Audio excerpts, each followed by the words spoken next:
30 جولای لور دیر میدان لال قلعه کې به امن پاسون به وي. ستاسو ټول نه مې دغه هیله ده چې په دې امن پاسون کې شرکت لازمي وکړئ.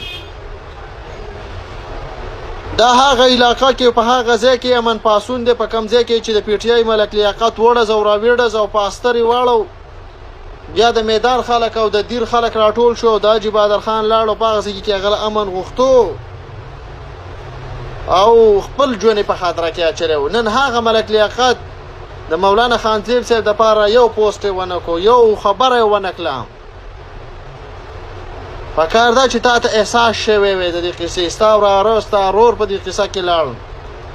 مولانا خانزیب صاحب په هغه ټیم کې ستا لپاره ډېر په ویاړ باندې اواز شوتاو. خو نن توره کې کله چې په باجوړ کې په جمعیت علما اسلام باندې اټیک وشو، دماکه وشوله، نو مولانا خانزیب صاحب د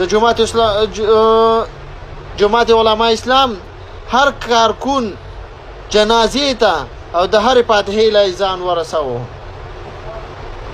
او نن هغه مولانا صاحب، مولانا فضل الرحمن صاحب د مولانا خانزیب صاحب د پاره یو مزمتی پوسټ هم ونه کو. منافقت شروع دی او حد درجه منافقت شروع دی. اشنا